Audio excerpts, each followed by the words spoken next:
Hello viewers, আসসালামু আলাইকুম। আশা করি সবাই ভালো আছেন। আপনাদের সাথে আছি আমি মোসাম্মদ নাসরিন সুলতানা। আজ আমি মাইক্রোসফট ওয়ার্ডের বেশ কিছু ইম্পর্টেন্ট এবং খুব মজার কয়েকটি জিনিস আপনাদেরকে দেখাবো। আশা করি আপনারা এর মাধ্যমে অনেক কিছু শিখতে পারবেন এবং অবশ্যই এটা লাস্ট পর্যন্ত কন্টিনিউ করবেন। তাহলে নিশ্চয়ই ওয়ার্ডের যে আমরা ওয়ার্ড আর্ট, ক্লিপ চার্ট, ঠিক আছে, ইলাস্ট্রেশন বিষয়ক যা যা জিনিস রয়েছে এই জিনিসগুলো আমরা এখানে সম্পূর্ণ ক্লিয়ারলি জানতে পারবো। সো চলুন তাহলে কথা না বাড়িয়ে শুরু করা যাক এবং অবশ্যই শেষ পর্যন্ত দেখবেন, ইনশাআল্লাহ আপনারা বেশ ভালো অনেক কিছু শিখতে পারবেন। দেখুন এখানে যে পিকচার, এই যে ইনসার্টে গেলে আমরা দেখতে পাবো পিকচার যে অপশনটা রয়েছে, পিকচারে যদি ক্লিক করি তাহলে পিকচার দিয়ে আমরা কি কি কাজ করতে পারি, ঠিক আছে, ইলাস্ট্রেশনের কি কি কাজ আমরা করতে পারি এখানে আমরা মাইক্রোসফট ওয়ার্ডের মাধ্যমে সেটা আমরা দেখতে পাবো। যেমন আমি একটা কাজ নিয়ে আসছি এখানে, সাপোজ ধরেন এই কাজটা আমি এখানে নিয়ে আসলাম। এখন এখানে আসার পর দেখুন এটাতে আমি ইচ্ছা করলে ব্রাইটনেস বাড়াতে পারি, কমাতে পারি। ব্রাইটনেস আমি ইচ্ছা করলে যে কোনো ব্রাইটনেস আমি এখানে ইউজ করতে পারি, আমার ইচ্ছা মতো আমি ব্রাইটনেস এখানে ব্যবহার করতে পারি, ঠিক আছে। এটা হচ্ছে আমার নর্মালটাই থাকুক। দেন কন্ট্রাস্ট করতে গেলে দেখুন আমার কন্ট্রাস্টটা আমি কিভাবে করতে পারি, একদম পেজের সাথে মিশে গেছে। তারপর দেখুন এই যে নর্মাল থাকলে নর্মাল, ঠিক আছে। তারপর আপনার ইচ্ছা মতো আপনি এটাকে বাড়িয়ে কমিয়ে নিতে পারবেন। যে এখানে কালার মোড কোন কালার মোডে কোনটা কিভাবে করতে হবে সেটাও এখানে দেখিয়ে দেওয়া হচ্ছে, ঠিক আছে। এটা কালারগুলো আপনি যে কোনো একটা কালার আমি চুজ করে নিতে পারি এখান থেকে। তারপর দেখুন এখানে রয়েছে মোর ভেরিয়েশন, যে আমি এই কালারগুলো নিব না, আমার আরেকটু ডিফারেন্স কালার প্রয়োজন। তো সেক্ষেত্রে আমি থিম যে কালার রয়েছে, কালার থিমটা আমি এখানে অ্যাপ্লাই করতে পারবো। এই যে আমার বিভিন্ন কালার রয়েছে, এই কালার থিমগুলো গাঢ়, হালকা, ঠিক আছে, এর উপর ভিত্তি করে আমরা এখানে ব্যবহার করতে পারবো। সেট ট্রান্সপারেন্ট কালার, ট্রান্সপারেন্ট কালারটা যদি আমরা সেট করতে চাই সেটাও আমরা এখান থেকে সেট করতে পারবো, ঠিক আছে। আমার কালারটা ট্রান্সফার করতে চাই, মানে আবছা হয়ে যাবে, কোন দেখা যাবে না, এটাকে আমরা সেট করে ফেলতে পারি এখানের মধ্যে, ঠিক আছে। এই যে ট্রান্সপারেন্ট কালার, এটা কালার হয়ে যেতে পারে। তারপর দেখুন কম্প্রেস পিকচার, এটা আমরা আগে মোডে নিয়ে আসি, নর্মাল মোড নিয়ে আসি, ঠিক আছে। আবার হচ্ছে কম্প্রেস মানে পিকচারটাকে আমরা ইচ্ছা করলে ছোট বড় করে নিতে পারি, তাহলে অ্যাপ্লাই সিলেক্টেড অনলি, ঠিক আছে। তো ওকে দিলে আমরা কম্প্রেস করতে পারি, ছোট বড় করতে পারি। এন্ড চেঞ্জ পিকচার, যে আমি যে পিকচারটা চেঞ্জ করতে চাই, এই পিকচার না অন্য পিকচার দিব, সেক্ষেত্রে আমরা এটা ব্যবহার করে থাকবো। আর রিসেট কোনটা, আমি এই পিকচার নিব না অন্য পিকচার নিব, ঠিক আছে। তো সেক্ষেত্রে আমার পিকচারটা হয়ে যাবে রিসেট পিকচার। আমরা কন্ট্রোল অল্টার জেড দিলেও চলে আসে, আসতেছে না। আমরা এটাকে কন্ট্রোল জেড দিলে আমার আগের পজিশনে চলে আসবে, ঠিক আছে। তাহলে দেখুন আমি এই যে অ্যাডজাস্টমেন্টটা দেখাই দিলাম, যে কিভাবে একটা পিকচার নিয়ে এসে আমরা পিকচারটাকে অ্যাডজাস্টমেন্ট করতে পারি। এখন দেন আমাদের হচ্ছে পিকচার স্টাইলটা কিভাবে হবে। দেখুন পিকচার স্টাইল, আমি পিকচারটাকে কিভাবে শ্যাডো আকার দিতে পারি, এরপরে বর্ডার দিতে পারি, ঠিক আছে। এই যে দেখুন আমার এখানে বর্ডার আসে কি করে। তারপর দেখুন আমি এটাকে নিচে শ্যাডো দিতে পারি, ঠিক আছে। তারপরে বিভিন্ন রকম স্টাইল রয়েছে, বাইরের অংশ আমার একটু ইচ্ছা করলে বড় করতে পারি, ছোট করতে পারি, ঠিক আছে, এটাও ইমপ্রুভ করতে পারি।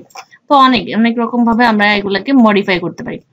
তো এইখানে এইগুলা হচ্ছে আমাদের অপশন, এই যে বিভিন্ন অপশন রয়েছে, আমি এই অপশনগুলো দেখাই। দেখুন এটা দিলে দেখা যাচ্ছে আমার এই জিনিসটা একটু কাট হয়ে দেখাবে, ঠিক আছে। কাট করে আমরা এটাকে দেখাতে পারি। হচ্ছে পিকচার শেপ, এখন হচ্ছে পিকচার গুলাকে আমরা ইচ্ছা করলে একটা শেপের মধ্যেও নিতে পারি। সাপোজ না এটা নিলাম, এটা আমার শেপের মধ্যে যে পিকচারটা চলে গেল, ঠিক আছে। একদম আমি সুন্দরভাবে অ্যাডজাস্ট করে উপরে নিচে দিয়ে রাইট অ্যারো দিয়েও আমরা এগুলাকে একদম সেট করে ফেলতে পারি। যে আমার মাথাটা দেখা যাচ্ছে না, আমি এটাকে আলাদা করি। দেন মাথাটাকে নেওয়ার জন্য আমি এখানে কি করব, নিচে থেকে টেনে একটু নিচের দিকে নিয়ে আসতে পারবো, ঠিক আছে। তো এইভাবে আমরা কি কোন জিনিসগুলো আমার দরকার, কিভাবে করতে চাই সেই শেপটা আমরা নিতে পারি। বা শেপের পর পিকচার বর্ডার দিতে পারি, ঠিক আছে, বর্ডার কালার দিতে পারি, ঠিক আছে। এই যে border colour, outline, no outline, আমার আউটলাইনের দরকার নাই। তারপরে হচ্ছে পিকচার ইফেক্টস কি দিব, ইফেক্টস আমি শ্যাডো দিব, এটা নিচে একটা শ্যাডো হবে, ঠিক আছে। তারপরে এটা হবে, একটা শ্যাডো দিয়ে দিই, শ্যাডোটা ভালো লাগবে, ঠিক আছে। তারপরে আমার এই পিকচারটাকে আমি একটু কাট করে না দিয়ে আমি এটাকে ইনসার্ট ফরম্যাট আসবে, ফরম্যাটের মধ্যে আমার ইচ্ছা করলে এই যে আমি এটাকে চেঞ্জ করতে চাই, তাহলে কিভাবে শেপ, বর্ডার শেপের মধ্যে দিলাম, এটা দিলাম, তাই না। এটা আমি দিব না, আমি শেপটাকে একটু চেঞ্জ করব। এটা কিভাবে চেঞ্জ করি? তো এটা করলাম, এটা কিরকম হয়ে গেল না, আমার এটার অনুযায়ী শেপটা আসতেছে না, তাহলে আমি এটা করলাম। ঠিক আছে, এই হচ্ছে আমার শেপটার একটা রিয়েল স্ট্রাকচার, সুন্দর এটা গঠন এটা আসলো। এছাড়া আমি যে কোনো ভাবে আমার শেপটাকে নিয়ে নিতে পারি, এটা আসবে না, এটা সুন্দর হচ্ছে না দেখুন। তো আমি যে কোনো একটা আমার পছন্দ মতো যে কোনো কোনাগুলো রাউন্ড করে নিতে পারি, তারপরে কোনাগুলোকে আমি দুই পাশে কেটে দিতে পারি। ঠিক আছে, এইভাবে তো বিভিন্ন শেপ আমি নিয়ে নিতে পারি। এই হচ্ছে আমার picture shape, picture border, picture effects. And then আমি বলছি পজিশন। পজিশন অনুযায়ী দেখুন এখানে আমরা হচ্ছে টেক্সট ওয়ার্পিং। তো টেক্সট ওয়ার্পিংটা কিভাবে করব? টেক্সট ওয়ার্পিং এর ক্ষেত্রে আমরা অন্য অপশন যেতে হবে। এখানে আমরা টেক্সটটা যেহেতু এখানে এডিট করা যাচ্ছে না, টেক্সটটা কিন্তু আমরা ধরতে পারছি না, তাহলে সেই জন্য আমরা এই টেক্সটের ওয়ার্পিংটা করতে তেমন একটা ইউজ করতে পারবো না। এই যে এগুলো সুপ্ত অবস্থায় আছে, তো এইগুলো সুপ্ত থেকে কিভাবে সোজা হবে সেই অপশন আমরা ইনশাআল্লাহ দেখাবো। তো দেখুন নেক্সট ইয়াতে আমি দেখাচ্ছি এটা। তারপর দেখুন ক্রপ করার জন্য আমার এখানে দরকার, মনে করেন আমার এই অংশটা ক্রপ করা প্রয়োজন। আমি এটা কিভাবে ক্রপ করব? এটাকে টেনে নিয়ে আসবো, এই যে তীর চিহ্ন আসবে, তীর চিহ্নকে আমি যদি এইভাবে টানি তাহলে এটা ছোট হয়ে যাবে, তাই না?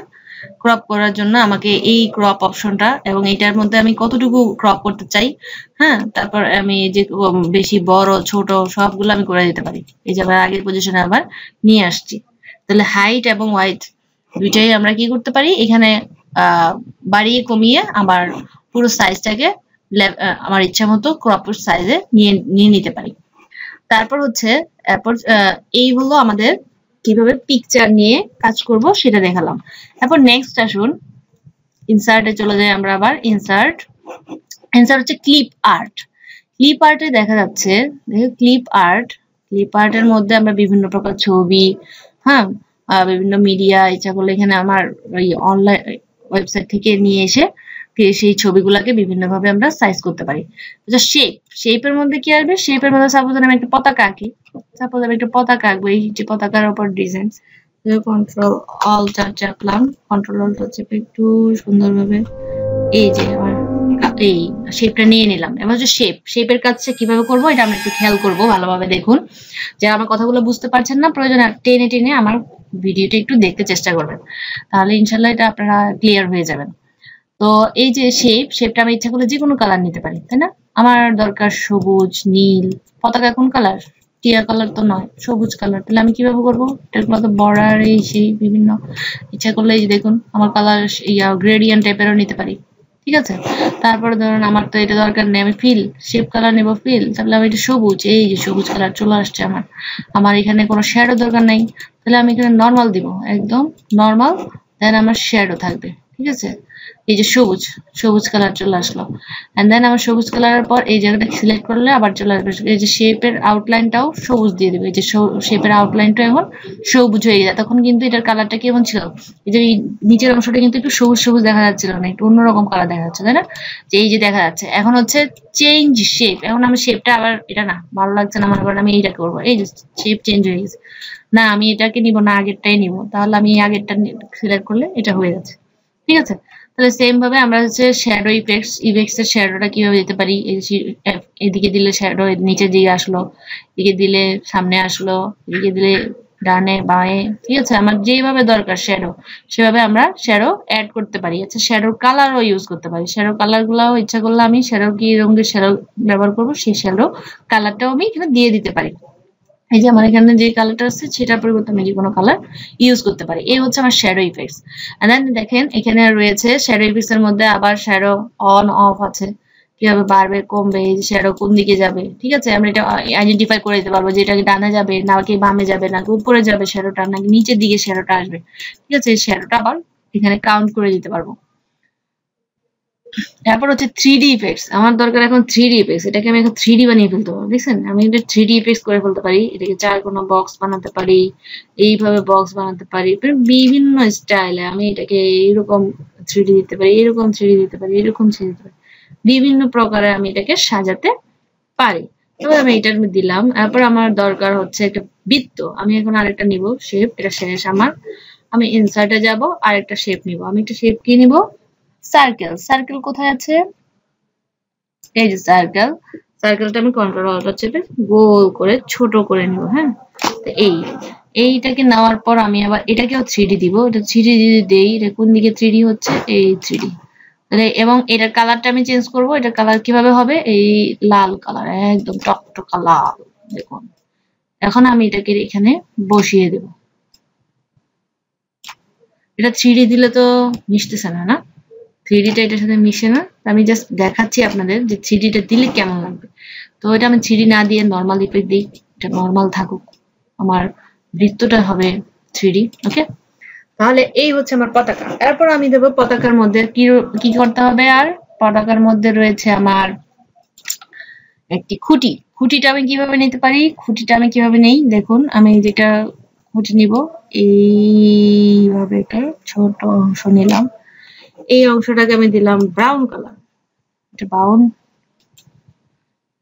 বাদামি রং, একটু বাদামি এটা, ঠিক আছে। তো এটাকে আমি 3D দিতে পারি। এটা কিভাবে 3D দিব, এইভাবে দিয়ে দিতে, এটা দিয়ে, এটা দিলে এটার সাথে মিশে যাবে, তাই না। এই এটাকে আর একটু দিকে নিয়ে আসি।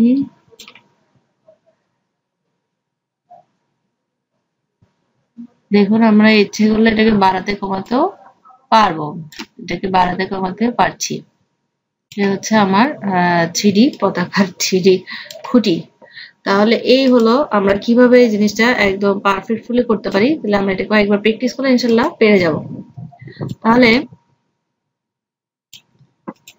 পতাকা আমাদের আঁকা হয়ে গেল। কিভাবে পতাকাটা আঁকবো শেপের মাধ্যমে, আশা করি আপনারা ক্লিয়ার হয়েছেন এবং সুন্দরভাবে আশা করি আঁকতে পারবেন। এরপর নেক্সট একটা কাজ আর একটা দেখাবো, সেটা হচ্ছে এটা আমি নিয়ে নিয়েছি, একটা করলাম কাজ, দুটি করলাম, তাই না। আবার হচ্ছে ব্ল্যাঙ্ক পেজ, একটা ব্ল্যাঙ্ক পেজ নিয়ে নিলাম। ব্ল্যাঙ্ক পেজে আমার উপরের কাজটা হয়েছে, আমি এখানে নেব। এখন স্মার্ট আর্ট, স্মার্ট আর্টের মধ্যে কি হলো, আমি সাপোজ ধরুন এটা নিলাম। ওকে, ঠিক আছে। আমার এই জিনিসটা অপশন আমার ছোট করতে হবে, কন্ট্রোল অল্টার চেপে এটাকে ছোট করে নিয়ে আসতে পারি। তাহলে এই হচ্ছে, দেখুন এই হচ্ছে আমি একটা ট্যাগ নিয়ে আসলাম। এরপর আমি এটাকে বিভিন্ন ভাবে মডিফাই করতে পারি। সাপোজ ধরেন আমি এটাকে এরকম করতে নিতে পারি, আবার এরকম করে নিতে পারি, এটা যে কোনো ভাবে আমি সাইজ করে নিতে পারি, ঠিক আছে। তা আমার লেআউট গুলা কত ভাবে আমার নেওয়া যায়, লেআউট গুলা আমি অনেক ভাবে লেআউট গুলা ইউজ করতে পারি। টেক্সট প্যানেল, আমার ইচ্ছা করলে এখানে লেখালেখির কাজও করতে পারি। যেমন ধরেন এখানে আমি লিখবো মদিনা, ঠিক আছে। আরেকটা টেক্সট লিখতে পারি, আরেকটা টেক্সট হচ্ছে হালিমা, ঠিক আছে। আরেকটি টেক্সট সাপোজ করেন সৈকত। এরকম বিভিন্ন মানুষের নাম দিয়ে আমরা একটা চার্ট তৈরি করতে পারি। এটা হচ্ছে আমার টেক্সট প্যানেল। টেক্সট প্যানেলে ক্লিক করলে টেক্সটটা চলে আসবে। এখন অ্যাড শেপ, আমি এই শেপটার মধ্যে আরো একটা অ্যাড শেপ অ্যাড করতে চাই। যে শেপটা কি হয়ে গেল, অ্যাড হয়ে গেল। এখন এটার মধ্যে থেকে আমি আবার অ্যাড শেপ বিফোর, আগে উপরের দিকে এটার আগে একটা, মানে যেটা আমি সিলেক্ট করেছিলাম তার আগে একটা শেপ নিতে চাই, সেক্ষেত্রে আমরা এটা অ্যাড বিফোর, অ্যাড আফটার, কোনটার যে ইয়েটা সিলেক্ট থাকবে সেই সিলেক্টের পরেরটা এবং সিলেক্টের আগেরটা এখানে সিলেক্ট করে নিতে পারবো। তারপর হচ্ছে right to left, left to right. এখন এটাই যে এইখান থেকে লেফট টু রাইট দিলে কি হচ্ছে দেখুন, এটা চলে আসছে এই পাশে, রাইট পাশে চলে আসছে, লেফট সাইড থেকে রাইট সাইডে চলে আসছে। আবার আমি যদি আবার ক্লিক করি তাহলে সেই আগের অবস্থানে চলে যাচ্ছে। অ্যাড বুলেট, এবার বুলেটের নাম্বারিং, ঠিক আছে, বুলেট তৈরি করা যায়। এই যে এটাকে অ্যাড বুলেটের মাধ্যমে নাম ইয়াটাকে আমি কত ছোট করে নিতে পারি, দেখছেন। তারপরে আমি তারপর হচ্ছে প্রমোট করতে পারি, ডিমোট করতে পারি, কিভাবে উপরে নিচে নেওয়া যায়, টেক্সট লাইন করতে পারি। এই বিভিন্ন কালার গুলো আমি চেঞ্জ করে নিতে পারি। এই যে কালার আমার বিভিন্ন ভাবে কালার গুলো চেঞ্জ হয়ে গেল, আমার পছন্দ মতো আমি নিয়ে নিতে পারি। তারপরে আমরা বিভিন্ন ভাবে এটা নিলাম। এখানে আমি এই অপশনটা দেখাতে চাই, এটা খুব সুন্দর একটি অপশন, খুব ভালো লাগে আমার। এটা অনেক ক্ষেত্রে কাজে ব্যবহার করা যায়। যেমন ধরেন এই অপশনটা দিলে এই যে সুন্দর কিছু থালার মতো অপশন দেখা যাচ্ছে, এই যে দেখা যাচ্ছে। ওর কালার গুলো আমরা চেঞ্জ করে নিতে পারি, যে বিভিন্ন কালার নিতে পারি। তারপরে আবার এই কালার গুলো নিতে পারি। তারপরে আবার এই কালার গুলো নিতে পারি, মানে কত প্রকার কালার। আপনার এটা আলাদা করে কোনো প্রয়োজন নেই, এখানে সিলেক্ট করে দিলে ইজিলি আমরা এইগুলা পেয়ে যাচ্ছি। এছাড়া এইগুলা প্লেট গুলার মধ্যে আবার ডিফারেন্স আছে, কোনটা চাই আমি, ঠিক আছে, আমি কোনটা পছন্দ করছি, কোনটা আমার দরকার এই 3D স্টাইলে, এই ধরনের করে আমরা বিভিন্ন শেপ গুলা দিয়ে কাজ করতে পারি। এবার রিসেট গ্রাফিক্স, গ্রাফিক্স গুলো আমরা আবার রিসেট করে নিতে পারি, যে না এটা দরকার নেই, আগের অপশনে চলে যাচ্ছি, সেক্ষেত্রে আমি রিসেট গ্রাফিক্সটা ক্লিক করব, ঠিক আছে। তাহলে এইভাবে আমরা বিভিন্ন লেআউট গুলো ব্যবহার করতে পারি।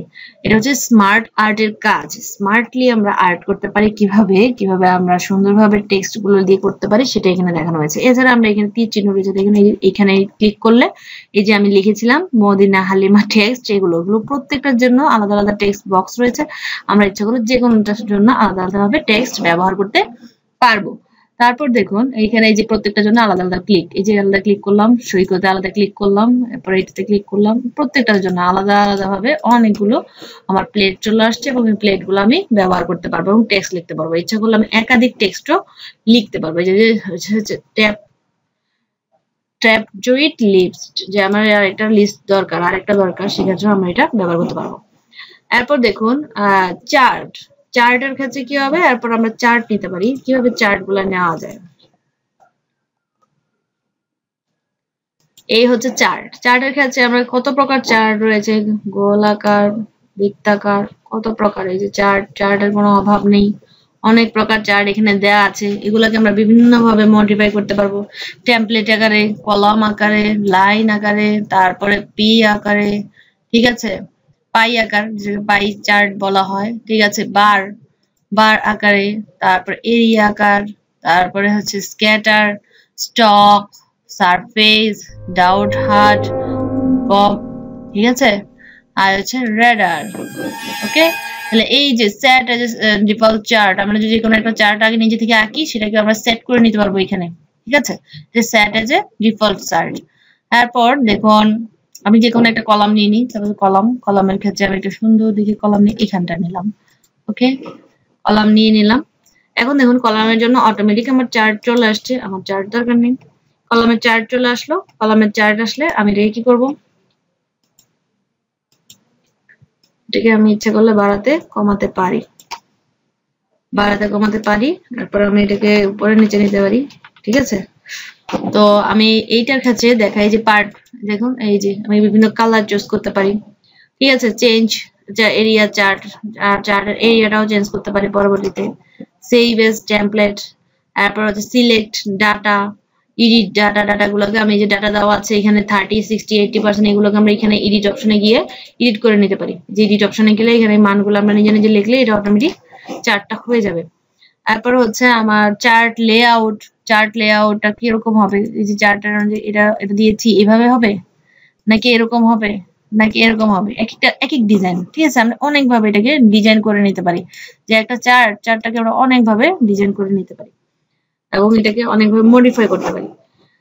সো এই যে কালার, কালারের জন্য আমরা অনেকভাবে কালারিং করতে পারি, এটার জন্য কালার, এখানে আমরা কালার অপশনও পাবো, ঠিক আছে, এই যে কত প্রকার কালার আমার দরকার, এই যে অনেক প্রকার কালার, এই যে কালার, এই যে কালার, এই যে কালার, ঠিক আছে, বিভিন্ন প্রকার কালার আমরা এখানে ইউজ করতে পারবো। এছাড়াও এখানে আর অপশন দেখা যাচ্ছে না, এই যে চার্ট কালার গুলো আমরা এইভাবে ব্যবহার করতে পারি। তাহলে আশা করি আমরা কিভাবে চার্ট গুলো কালারিং করব, কিভাবে মডিফাই করব, ঠিক আছে, আমরা বুঝে গেছি। তো এই ছিল আজকের আমার আলোচনার বিষয়বস্তু, যে picture, clip art, shapes, smart art, chart, এই চারটা মানে ইলাস্ট্রেশনের ক্ষেত্রে, ছবি বা ছবি রিলেটেড তৈরি করার ক্ষেত্রে বা ছবিযুক্ত যে কোনো তথ্য আমরা প্রেজেন্টেশনের ক্ষেত্রে কিভাবে মাইক্রোসফট ওয়ার্ডকে ব্যবহার করতে পারি, সেটা আমরা এখানে বুঝতে পেরেছি। আশা করি আপনারা এটার মাধ্যমে সম্পূর্ণ ক্লিয়ার হয়ে গেছেন। আর যদি কোনো অংশ না বুঝে থাকেন অবশ্যই আমার কমেন্ট বক্সে কমেন্টস করতে ভুলবেন না, এবং যার যেখানে প্রয়োজন সেটা না বুঝলে প্রয়োজনে স্কিপ করে টেনে টেনে দেখতে পারেন। এছাড়া আমার চ্যানেলটি সাবস্ক্রাইব করতে ভুলবেন না এবং শেয়ার করবেন, অবশ্যই শেয়ার করলে অন্যরাও এটা জানতে পারবে, এবং কমেন্ট করতে ভুলবেন না, কমেন্ট করলে ভালো লাগে, অনুপ্রেরণা পাই। এবং সামনে ইনশাআল্লাহ আরো ভালো ভালো ভিডিও নিয়ে আপনাদের সামনে মাইক্রোসফট ওয়ার্ড এর পরে এক্সেল আছে, এক্সেল পাওয়ার পয়েন্ট এইসবের ভিডিও নিয়ে আপনাদের সামনে উপস্থিত হব। এছাড়া আমার চ্যানেলে গ্রাফিক্স ডিজাইনের বিষয়ক অনেকগুলো ভিডিও আমি আপলোড করেছি, আরো আপলোড করব ইনশাআল্লাহ। তো সেই পর্যন্ত আশা করি সাবস্ক্রাইব করে আমার সাথেই থাকবেন, আমার পথ চলায় আমার পাশে থাকবেন। সেই পর্যন্ত সবাই ভালো থাকুন, সুস্থ থাকুন। আল্লাহ হাফেজ।